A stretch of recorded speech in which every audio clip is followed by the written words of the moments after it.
देता है वो लाइट का था, तो उसने उसका गला काट दिया, तो उसके गला लाइट का गले से काट दिया, जो शिशुपाल का गला काटा ना, ऐसे कई असुरों का गला काटा है। तो वो और फिर संकल्प करेगा, वो गायब आ जाएगा, वायुमंडल से आ जाएगा, वायुमंडल में गायब हो जाएगा। बाबू जी, ऐसी बहुत सारी चीजें हमारी शास्त्रों में बताई, जैसे पुष्पक विमान की बात थी, या आपने जैसे कृष्ण अवतार के अंदर ही बहुत सारी कृष्ण की ही लीलाएं बात बताई कि उन्होंने अपने 16,000 रूप निकाले। या आप बात करें रावण की, तो वो तीनों लोग तक ट्रैवल करके जाते थे। पुष्पक विमान के मतलब वो सीता का अपहरण हवाई मार्ग से हुआ। तो ये चीजों को लोग इसको मिथ्या कैसे मान सकते हैं? क्यों ये लोगों को स्टोरी लगती है? देखो, जो आत्मा की मतलब हल्की क्वालिटी की आत्मा है, जो इन चीजों को, आत्मा की कैपेसिटी नहीं होने की, समझने की शक्ति नहीं है ना, कि सूक्ष्म में भी जैसे सूक्ष्म लोग होते, सूक्ष्म लोग को मानते हैं। जैसे नारद मुनि पूरे ब्रह्मांड में आवागमन करते थे, ठीक है। ऊपर के 7 लोग, नीचे के 7 पाताल लोग, 14 लोग में पूरे ब्रह्मांड में आवागमन करते थे, एक पल में चले जाते थे। नारद मुनि।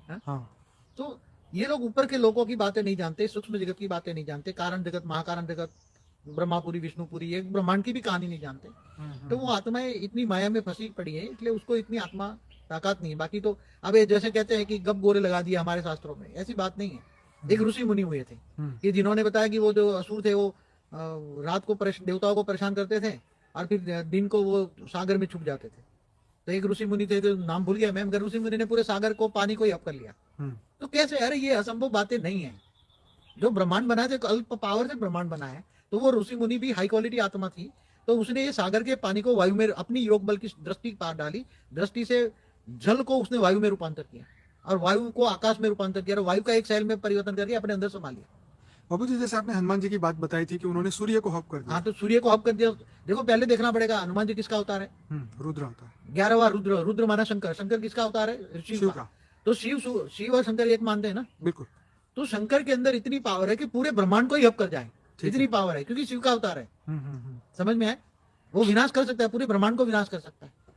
सूर्य में प्रवेश करके पूरा महाकाल अग्नि भी जगाकर पूरे ब्रह्मांड को खत्म कर सकता है। तो सूर्य नारायण तो एक देवता है। सूर्य जो बताया ना, वो तो एक देवता है।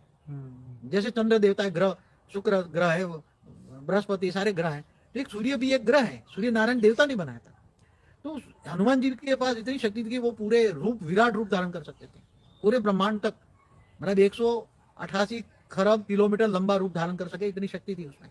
तो सूर्य को तो एक रेज मार के उसको अग्नि, अगर अग्नि तत्व का है तो अग्नि तत्व को परम अग्नि में एक रेज मार के कन्वर्ट करके उसके अपने मुंह में खा सकते हैं, कोई बड़ी बात नहीं है सब। मगर ये आत्माओं की समझने की शक्ति नहीं है,